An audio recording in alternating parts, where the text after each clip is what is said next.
For years, debates about the world's most powerful company have focused on flashy names. Apple dominates consumer devices. Google controls information. Microsoft runs enterprise software. But while attention stays fixed on visible products and headlines, Amazon has been building power in a very different way. Not loudly, not dramatically, and not in ways that always show up in consumer conversations. Yet taken together, Amazon's position today suggests it may be quietly becoming the most powerful company in the world. Amazon's power does not come from a single breakthrough product or a dominant social platform. It comes from infrastructure. Amazon has systematically embedded itself into the physical, digital, and economic foundations that other businesses depend on. Once a company controls the foundations, it no longer needs to dominate the surface. Influence shifts from persuasion to necessity. The clearest example of this is Amazon Web Services. AWS is no longer just a cloud provider. It is the backbone of a massive portion of the modern internet. Startups, global enterprises, government agencies, media platforms, financial services, healthcare systems, and AI companies all rely on AWS to operate. Many businesses build their entire operations on infrastructure they do not own, and that infrastructure increasingly belongs to Amazon. What makes AWS especially powerful is dependency. Once a company builds its systems, data pipelines, security architecture, and workflows inside AWS, switching becomes extremely expensive and risky. Migrating away can take years and disrupt critical operations. This creates long-term lock-in, without Amazon needing aggressive contracts. Power emerges naturally from reliance. AWS also sits at the center of innovation.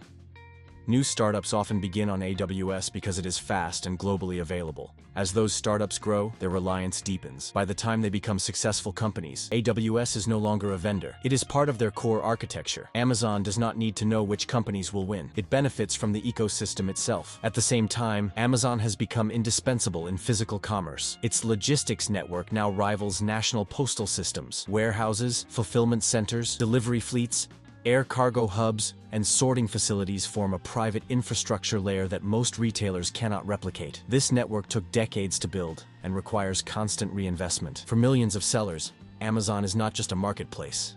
It is their supply chain. It determines how products are stored, shipped, delivered, and returned. Without Amazon, many businesses would struggle to operate at scale or meet modern consumer expectations. This gives Amazon leverage far beyond retail margins. It controls speed, visibility, and efficiency. When Amazon adjusts fees, algorithms, or fulfillment rules, entire industries feel the impact. Few companies have that level of indirect influence over so many independent businesses. Amazon's power is reinforced by its ability to operate where others cannot. Its scale allows it to run thin margins or losses in one area while generating cash flow elsewhere. This is not about short-term competition. It is about endurance. Amazon can invest through downturns, absorb pressure, and wait out competitors. Another major source of influence is data. Amazon sees consumer behavior at the point of purchase. It knows what people search for, compare, abandon, buy, and reorder. This data feeds inventory planning, pricing, recommendations, and product decisions. Amazon does not guess demand.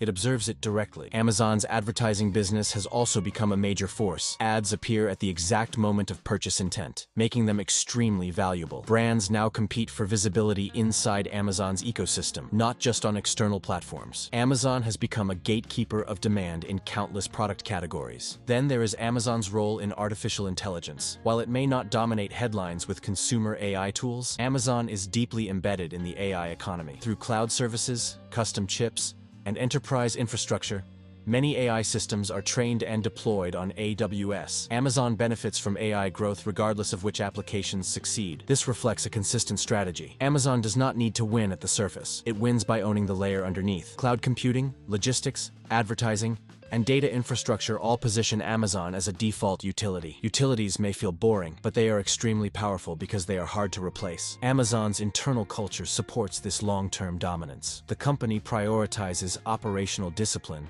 and long-term positioning over public perception. It is willing to endure criticism, regulatory pressure, and short-term losses to protect strategic control. While others optimize for quarterly narratives, Amazon optimizes for decades. Amazon's power is also fragmented. Improving packaging and optimizing inventory, not rebuilding the whole network. In customer service, it means small self-service tools, better chat systems, and simple workflow upgrades, not replacing entire CRM platforms. In equipment-heavy industries, it means retrofitting old machines, using predictive maintenance tools, and improving safety devices, not buying brand-new fleets. Businesses are learning that the most cost-effective innovation often comes from maximizing what they already own. Another major factor in this shift is the workforce. Employees want tools that help them, not overwhelm them. They prefer intuitive upgrades over complex systems. Practical innovation focuses on simplicity, usability, and immediate value. Companies have learned that innovation only works when employees actually embrace it. Practical innovation is also reshaping vendor relationships. Instead of signing long-term contracts with big tech providers, businesses are turning to smaller companies offering targeted, affordable tools. This opens the door for more competition and better customization. Looking ahead, this trend isn't a temporary reaction. It's becoming a long-term strategy. As businesses continue to deal with cost pressure, tighter margins, and unpredictable demand, practical innovation will remain the smartest way to stay competitive. Companies will invest in modular technology, low-cost automation, process optimization, lightweight digital tools, smarter equipment upgrades, efficiency-focused solutions. The era of big, flashy tech investments is slowing down.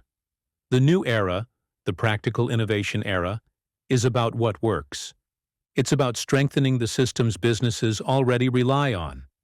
It's about making teams more productive. It's about reducing waste. It's about improving daily operations without disrupting them. And most importantly, it's about getting real results without overspending. Businesses aren't chasing hype anymore. They're choosing value, impact, and efficiency. The rise of practical innovation is proof that smarter, cheaper upgrades can transform a company more effectively than expensive tech ever could. And that practical thinking is becoming the new engine of business growth.